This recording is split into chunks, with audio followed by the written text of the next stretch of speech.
So my friend called me and she's like, at like 9 p.m. and she's like, get ready, there's a fire coming. And I was like, no, there's not, it's so far away.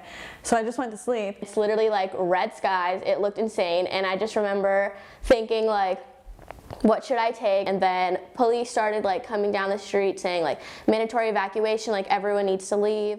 We begin tonight with the emergency evacuations underway right now. 100,000 people on the move. The wildfires exploding, at least 8 burning now across California, 2 near Los Angeles.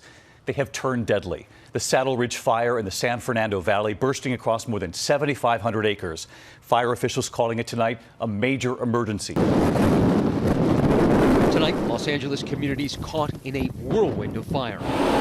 The Saddle Ridge fire exploding overnight. More than 1,000 firefighters from multiple departments in an all-out battle against apocalyptic flames. Well, when the fires happened, I had only lived in Porter Ranch for like 3 months or something. I had just moved there, and so that was definitely scary, and it was a shock because obviously I never experienced something like that before. I was freaking out because I didn't have anything with me and I thought it was all gonna burn down. And when I was driving, it honestly looked like an apocalypse. And so we just all packed our cars. And there was so much traffic, I was like gonna cry. And we just literally watched the news the entire night, and we're just seeing our neighborhood literally burn. But it was just crazy going back up to the mountains because everything just looked so different and like dead, and it just didn't look like our town, so it was scary. Every year, Californians brace for wildfire season. However, as fire season grows and wildfires worsen, Californians are beginning to worry not only for their homes, but also for the environment around them. This year's wildfires have been 25 times worse than last year. While Trump attributes the fires to poor forest management, scientists point to another additional cause fueling fires, the biggest one being climate change. We spoke with Dr. Zoltan Mester on the increasing fires.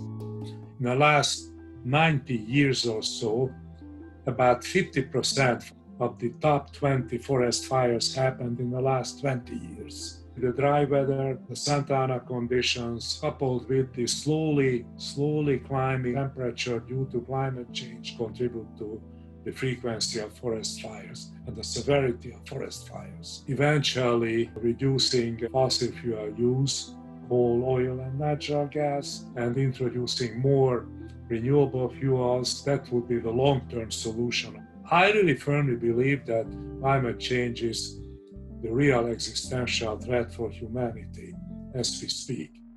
Now, I definitely think there are more fires now than there were in the past. So even though there seems to be a lot of fires, I just don't see myself ever moving just because I've lived there my whole life. I've grown to love my area, but it's definitely scary knowing that that could happen again in an instant.